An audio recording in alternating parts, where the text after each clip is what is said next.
Hi, I'm Daniel. I'm a sleep physician. And if you have insomnia, this channel is for you. Kaylee is losing sleep because she's worried about what losing sleep is doing to her health. Should she be concerned?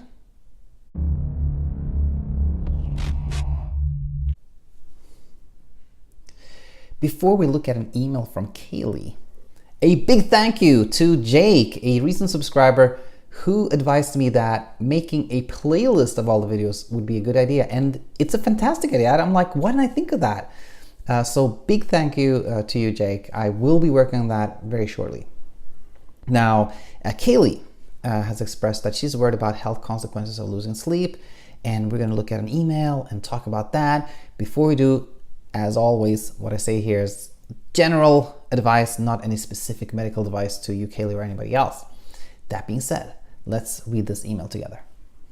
Hello, I'm consistently losing sleep. What really keeps me awake is my worry about my loss of sleep and how it affects my health. If you have been following this channel, you know that this is something I talk about a lot. In fact, Insomnia Insight number 11 is dedicated entirely to this question. And there are many other videos here that talk a lot about this, how we're always told that we should sleep at least so and so many hours, and that sleeping less than that may cause hypertension or other cardiovascular disease or cancer or Alzheimer's or other types of dementia and things like that. So what's the deal? What's going on here? Well, I think that first thing I want to say is that there are big studies. In fact, there was a study published just the other month that included 36 million people. It was actually a meta-analysis, like there were multiple smaller studies that were compiled in this big study, but it was a huge number of people that were included, so 36 million people. And that study looked to see if, reporting insomnia was linked to dying early, and it was not. There was no such link. In fact, that is very consistent. Nobody has shown that sleeping short or having insomnia causes any type of health problem. So then you may ask, so why do I read this in the newspapers all the time? Well, when you see a headline that says, insomnia linked to heart disease, or, insomnia may cause dementia, those are all like these association studies, cross-sectional studies. So basically they look at if there's an association, a link between two things. And yes, there are a lot of links out there. There are links between insomnia and, let's say, hypertension, maybe in some studies, but is one of them causing the other? Completely different question. Now, let me give you another example.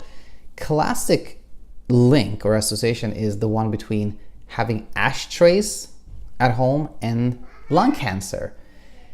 Of course, people that have many ashtrays at home have a high risk of, there's an association between having a lot of ashtrays and lung cancer, but are the ashtrays causing that? Of course not.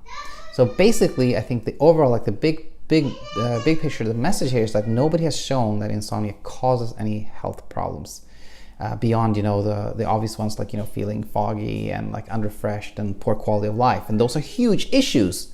But worrying about health consequences of insomnia is counterproductive. There's no reason to do that.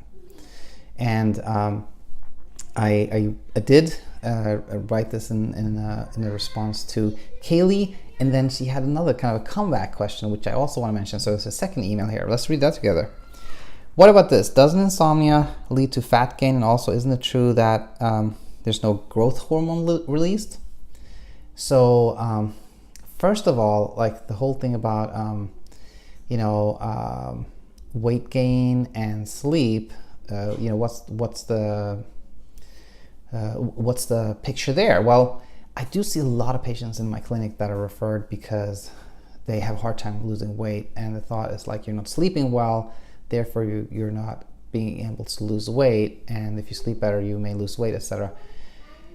Well, the root, or the kind of the reason people believe that is that the following has been shown. If you take a healthy bunch of people and you divide them into two groups, let's say half of them you like let them sleep well, and half of them you like disrupt their sleep, you wake them up every 30 minutes or every hour or something like that, you'll see that the people who had like disturbances in their sleep, they tended to be more hungry, have higher ghrelin levels, this like hunger hormone, and tend to eat more, etc.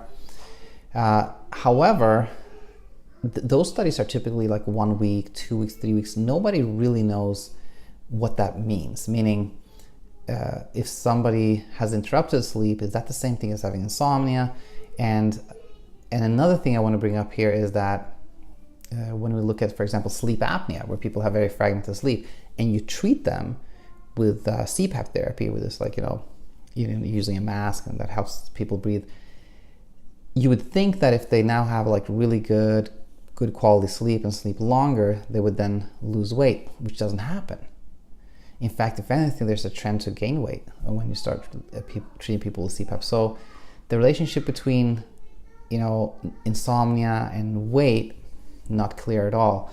And in terms of the growth hormone, what I know about that is for sure that, in children that have sleep apnea, again, that snore loudly and choke in sleep and can't breathe in sleep, there have been studies that show that their growth hormone secretion production is impaired. And when you treat their sleep apnea, they catch up, they grow faster. But in the adult literature, I'm not quite sure how growth hormone is affected, and particularly not by insomnia. And again, when it comes to insomnia, I don't know that has been studied even. And I may be ignorant here, but just sharing my thoughts here. So the take-home message, the big thing here is, do not let worrying about health consequences of insomnia make you have insomnia. There's really no reason to do that. I hope this was helpful. As always, comments, questions are super helpful, and you can post comments here. You can email me at insomniainsight@gmail.com, or leave me a voicemail at 503-489-4802. I got that memorized now. Hope to see you back here very, very soon, and thank you for watching. Bye-bye.